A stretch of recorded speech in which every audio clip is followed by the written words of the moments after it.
I'm in the world's most expensive car.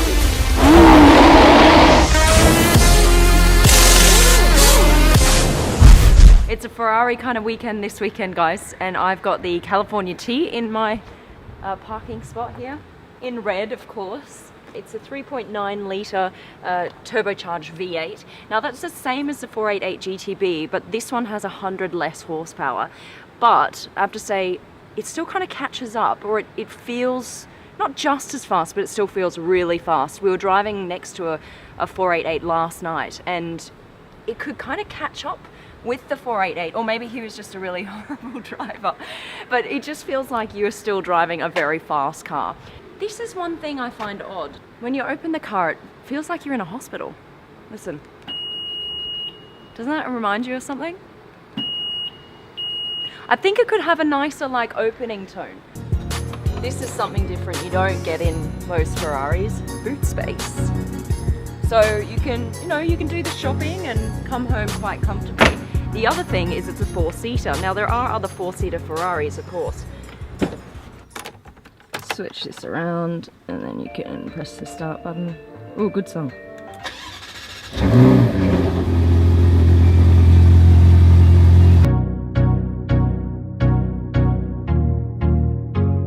As you can see, seats in the back, but look how it's perfect for my 2 dogs.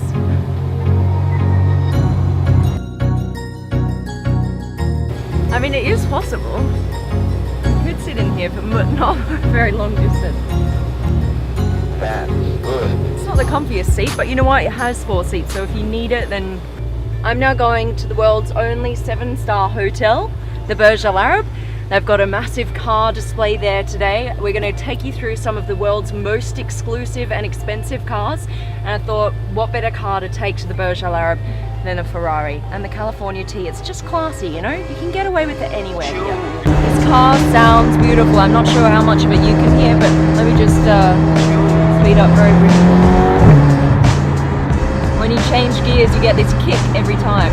This is about 3.6 seconds, 0 to 100. It's still super fast, this car. A car that you can use everywhere.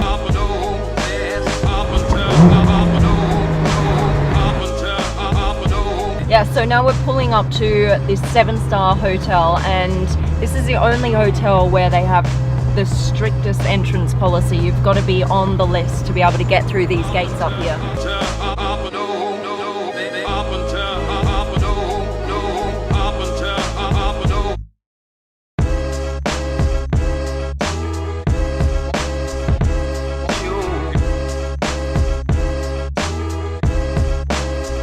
Where they got me in between all these McLarens.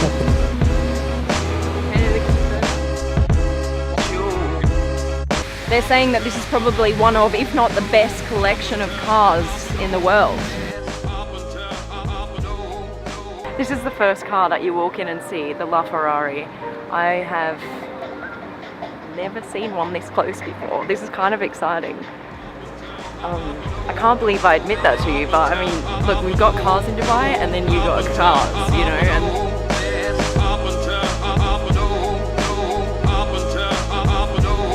this one, another 918.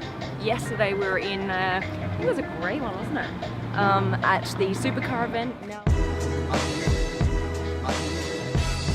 which one would you have? You know, if you got the pick of the 2, which one would you choose? What stands out more, do you reckon?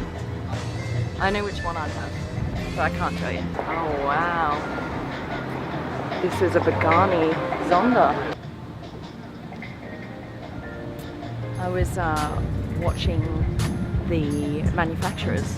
There's this video about how they actually really concentrate on the design, and they've done these so that they look like leaves.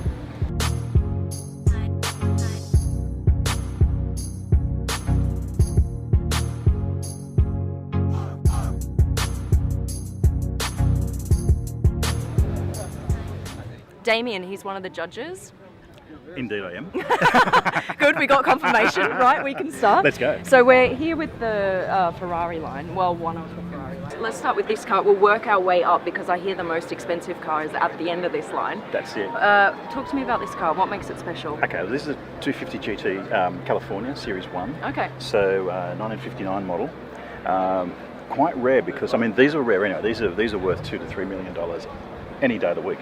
It's missing these panels here, which they normally have. They've normally got grills and slats here. So this is quite rare in terms of this one. So it's a Series 1. Adds just a little more value to it. But the California, obviously built for the US market, has always been worth something. This is the car, obviously, they ran in Ferris Bueller, which helps to its cult status going back then. So great to have that here. Beautiful looking car. What makes a classic worth that much money? Okay, we've got classics that are worth a lot more money than 2 or 3 million, but why this car? I mean, there were probably Ferraris built a few years after this. They would also be classics, but why is this worth more? Supply and demand, primarily. Okay. The American distributor, which is was very strong back then, and it was going off the back of the Hollywood movie stars of the 1950s. So they convinced Ferrari to make a different kind of Ferrari, a convertible primarily. And so these cars were made for the American market. How many cars were made? Do you know? These we're probably talking about 2,000. Okay. So how many cars would there be? Just a handful around the world? These particular ones? Yeah. Okay. There's a lot of replicas. Yeah. Awful lot of replicas, but to find the real thing, incredibly rare. Okay. Okay, so tell us about this car then. This one, first of all, the price tag, what's hanging off it? Okay, this one, you ready? I don't know. $55 million. $55 million.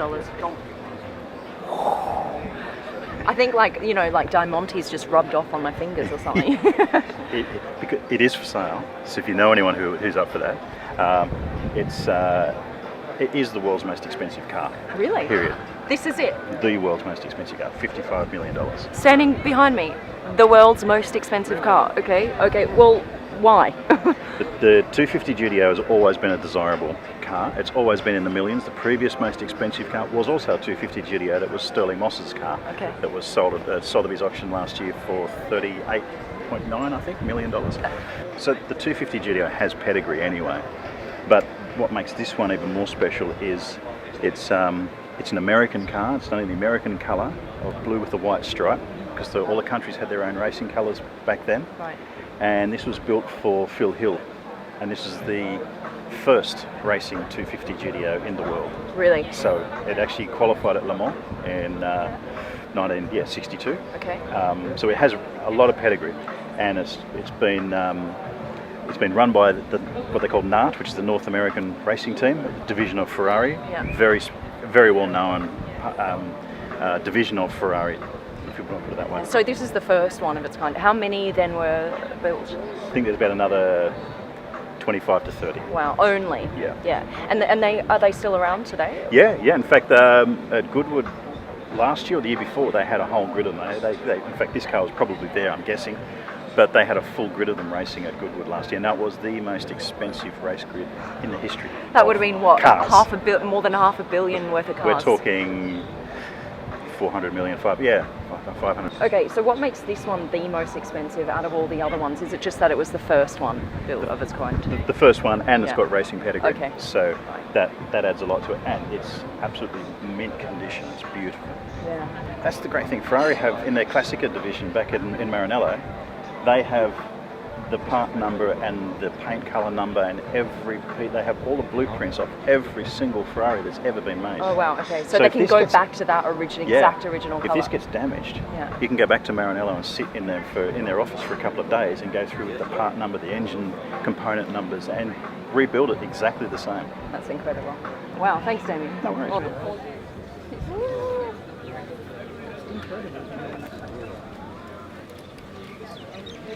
This is incredible. So right now I'm in the world's most expensive car. $55 million right here. I've just sat for like 10 minutes. I feel like I owe the owner like $1 million of his time. Wow. I'm here with John, who's the owner of this Ferrari here. You own all of these three, All do you? of them, yeah, they're all for sale. Will it hurt you a little bit when it goes to someone else? No, it'll make me smile. Yeah, okay, so And they'll write a check for $55 million for that one. make me smile too. $16 million for that one, $7 million for the other one, and $8 million for the red one. So yeah, it'd be quite a good day. That'd be nice though, wouldn't it? So where did you pick these up from? Different owners, you know, and Talocrest is actually the biggest classic Ferrari dealer in the world. Right. We've sold over 1,700 Ferraris, over $1 billion. Wow. Who do you think's going to buy this car? Somebody with a big wallet, but it'll sell. I've already had one offer, but the chap wants to trade like 20 cars plus money. Okay. So I'm going through the cars that he's offered to see where the value stacks up. Okay, fair enough. Yeah. What about the LaFerrari? Do you like the... Yeah, I like them. I haven't owned LaFerrari in England, so You do? yeah. If you have any excess money, you can just throw it my way. If I was 25 years younger, I might. Well, it was worth a try, right? Well, it's been a pleasure to meet you, and good luck with the sales. And where are you from? Australia. I gathered that. Brisbane. Brisbane. Yeah. We're here at the Burj Al Arab, and of course, amongst all the world's most expensive cars, you get the best watches, right? So this one actually stood out because you'll see what's off about it. Where's the 12 on the dial? It's over to the right. And you're saying this is all on purpose. This is a race watch. Yes, exactly. So that watch has actually a natural link with vintage cars. Yeah. It's called the American 1921. It was actually developed, the original of this piece was developed for the American market in the 1920s, for the time when actually cars came up. And the way it is designed is not a mistake. So watchmaking is very precise. So not that it tipped on the side. Yeah. It was precisely done in a way to allow people who had at that time then their hands on the wheel to allow them to read the precise time without taking the hand off the wheel. So this watch is made for driving. You've got your hands on the wheel, 12 o'clock is dead north. It works. As well, at 1 o'clock, normally yeah. the crown you would find it at 3 o'clock, to allow the people that even when they drive to wind the watch without taking the hand And off. this is a redesign of the classic, isn't it? Yes, that is Vacheron Constantin. We have the oldest Swiss watch manufacturer with more than 260 years of uninterrupted history. Yeah. And we always inspire ourselves from the past. So this piece is a new, if you want, rebirth of the piece original from 1921. But the design is very, very close to the original. So when was this designed? When did this come out? This one was first presented, I think, 4 years ago. Okay. The American 1921 is clearly the one iconic piece of Vacheron.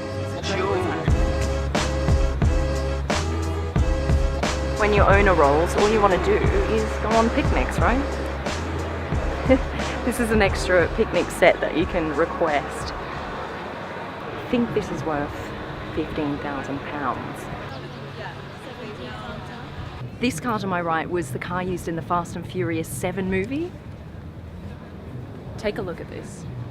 There are a few really cool features about this car. First of all, inside, see this screen here in the middle?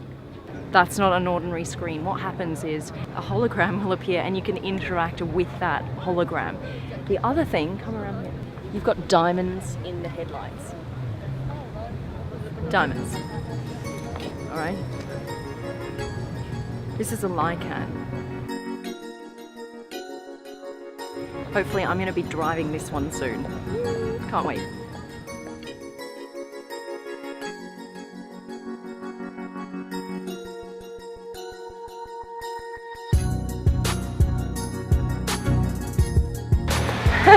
They took the Ferrari out to replace it with two Bugattis.